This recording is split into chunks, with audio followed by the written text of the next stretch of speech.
और सीधे आपको विज्ञान भवन लेकर चलेंगे। हमारे साथ हमारे सहयोगी अंकित गुप्ता इस वक्त मौजूद हैं, उन्हीं से जानते हैं। तस्वीर क्लियर हो गई है अंकित, जरा स्टेट्स को लेकर अगर जानकारी साफ हो पा रही हो।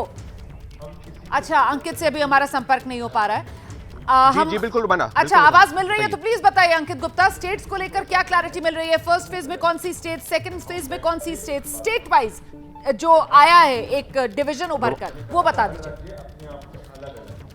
रोमाना, अभी हम भी जो है उस आधिकारिक तौर पर जानकारी का जो पीडीएफ फाइल है उसका इंतजार कर रहे हैं, क्योंकि उसी में पूरी जानकारी दी जाएगी। लेकिन इतना जरूर है कि ये जो चुनाव आयोग ने ये जरूर साफ कर दिया है कि जिसमें ये कहा गया है कि किस तरीके से दक्षिण भारत से होते हुए नॉर्थ ईस्ट होते हुए उसके बाद में सेंट्रल इंडिया में आएंगे और नॉर्थ इंडिया में जाएंगे। तो एक तरीके से जो बाकी जो जानकारी है वो चुनाव आयोग की तरफ से दी जरूर गई है, लेकिन उसमें यह भी कहा गया है कि अभी थोड़ा सा जो है जानकारी का आप लोग इंतजार कीजिए, क्योंकि जो विस्तार से जानकारी स्टेट वाइज किस स्टेट में कौन से चरण में कितना चुनाव होना है उसकी जानकारी दी जाएगी, और उसी जानकारी का हम लोग इंतजार कर रहे हैं। और लगातार जो है उसी जानकारी रोमाना, मैं कुछ सेकंड लूंगा क्योंकि वो जानकारी आ गई है, और क्योंकि यहाँ पर नेटवर्क का थोड़ा सा इशू है तो जल्दी हम वो जानकारी अपने दर्शकों तक पहुंचाएंगे। लेकिन एक चीज साफ हो गई है कि 4 जून को जो मतदान होना है, लेकिन उससे पहले जो केंद्रीय चुनाव आयोग ने इस बार जो राजनीतिक दलों को भी सख्त निर्देश दिया है, और उस निर्देश के तहत ये भी कह दिया है कि अगर आप नियमों की जो अनदेखी करते हैं तो आपके खिलाफ कार्रवाई होगी और हेट स्पीच जैसे मुद्दों को भी गंभीरता से लिया जाएगा। लेकिन क्योंकि यहाँ पर मैं फिर दोहरा रहा हूँ कि वो जानकारी हमारे पास पहुंच चुकी है, नेटवर्क की थोड़ी समस्या है,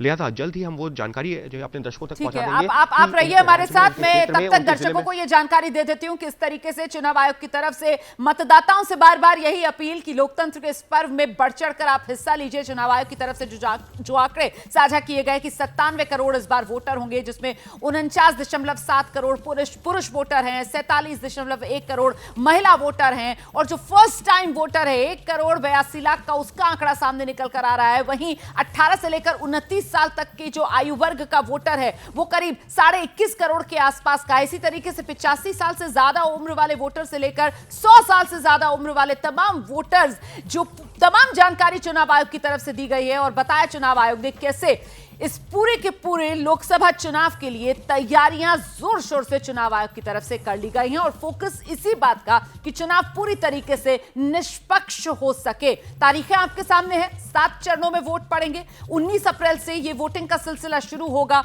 जो 1 जून तक चलेगा, और फिर 4 जून नतीजों का दिन।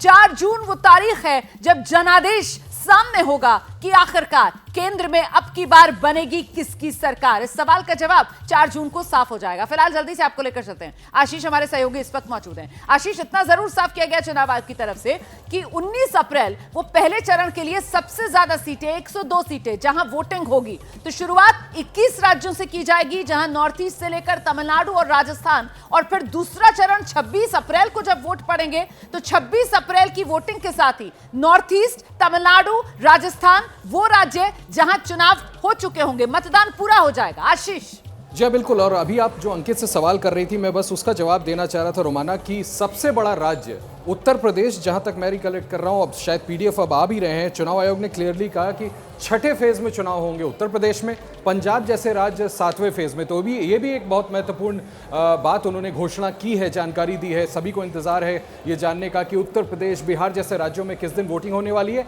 6th फेज में उत्तर प्रदेश और बिहार के लोग अपना मतदान कर सकेंगे। बिल्कुल, मैं जरा सा बता दूं दर्शकों को, यहां पर उत्तर प्रदेश, बिहार और पश्चिम बंगाल को लेकर चुनाव आयोग की तरफ से साफ किया गया है कि सभी 7 चरणों में इन 3 राज्यों में वोट पड़ेंगे। ये जो 3 स्टेट्स हैं, जिसमें उत्तर प्रदेश है, जिसमें बिहार है, जिसमें पश्चिम बंगाल है, 7 चरणों में इन 3 राज्यों में वोटिंग होगी अलग अलग सीट्स पर। यह चुनाव आयोग की तरफ से साफ किया गया था। चुनाव आयोग ने बताया था 22 राज्य ऐसे हैं जहां सिंगल फेज में ही इलेक्शन मुकम्मल हो जाएगा, और 7वें फेज के लिए चुनाव आयोग की तरफ से जरूर जानकारी दी गई थी कि 7वें फेज में पंजाब और हरियाणा में वोट डाले जाएंगे।